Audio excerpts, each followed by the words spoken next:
Hi YouTube! So I'm doing this video as a response to James Caldwell and Anthony Banks. I enjoyed their videos so much that I want you to enjoy their videos. So check out the links below. And guys, if you happen to see this video, let me know if you're interested in subscribing to each other. Like I said, I did enjoy your channels. So private school versus public school, the education. There are good public schools, there are bad public schools.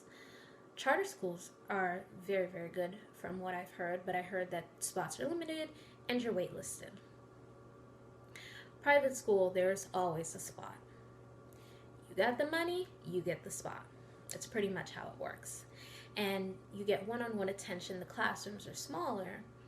And even better than that, if you were struggling in a subject, they would pull you out of religion class or pull you out of math class. And we had, aside from our regular teachers, we had extra teachers who would give you the math help or the science help or whatever you were struggling with. They would give you the help. And we also had them stay after school, so trust me, you'd get plenty of help. I also remembered when I was in the 10th grade, and my friend was in the 10th grade, but she went to public school, and I saw her science book, and she was learning earth science, and she said, "Oh, isn't this what you guys are learning?" And I said, "No, this is what we learned last year." So, and I noticed also when children would come from public schools into private schools, they'd kind of have to catch up. But there are good public schools, saying that again, especially the specialized high schools. The treatment.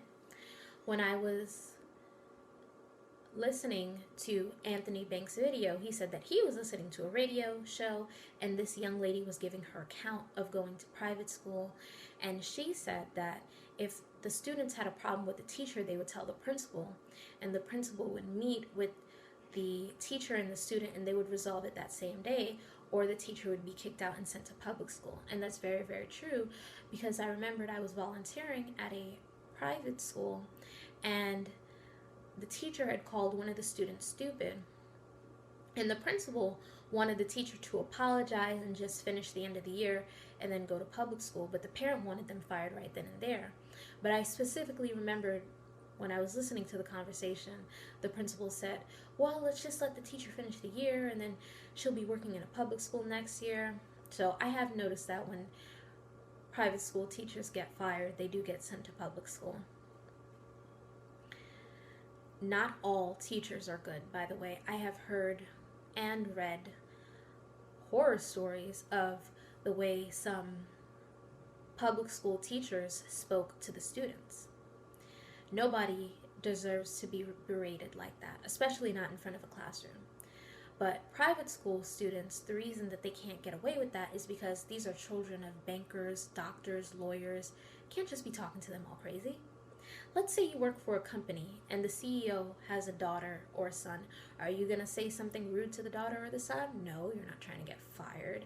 But of course, everybody deserves respect. I'm going to say that again. Same thing in public school, I think should happen. If the teacher is disrespectful to the student, they should be fired. The safety. When I was watching James Caldwell's video, he said he was looking for a school for his children, and he walked into one school and there was a metal detector and he walked right back out.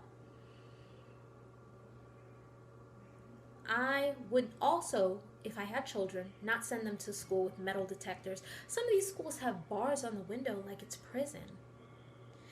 Some of these public schools, the students fight every day, get stabbed. I'm not going to send my child to a school like that. Now in private school, there is no fighting. I went to private school all of my life. There was no fighting.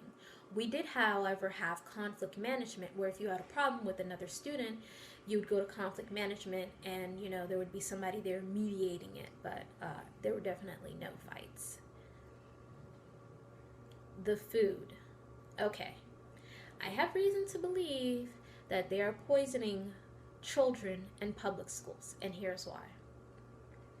There have been a lot of reports showing that the milk that they're giving them is high in hormones, causing them to develop diabetes and other health-related problems. And they make a really big deal in some of these schools about them drinking the milk. A really big deal.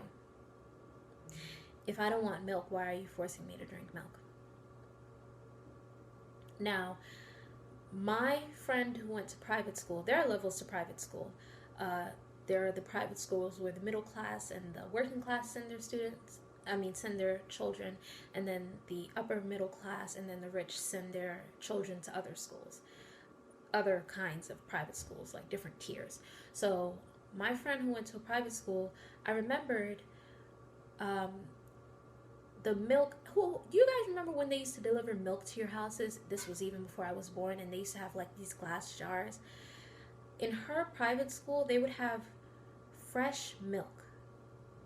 Like, I remembered I opened the fridge and like there was nothing but like bottles and bottles and bottles and bottles of fresh milk.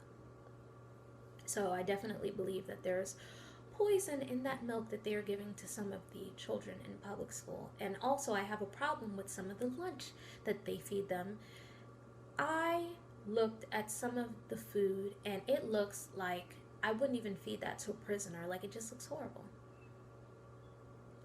Burnt pizza, mystery meat, bruised fruit.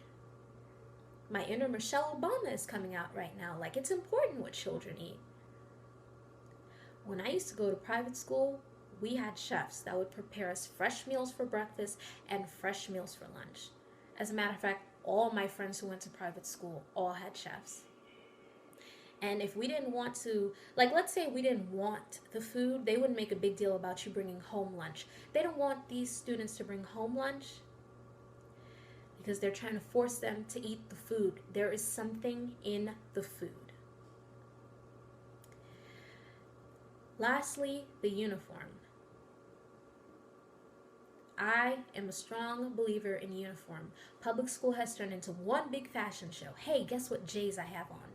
Nobody cares. I believe everybody should have uniform. That way people who can't afford certain clothes aren't made to feel bad. Comment below and let me know what you think. Oh, by the way, stop letting your kids drink that milk.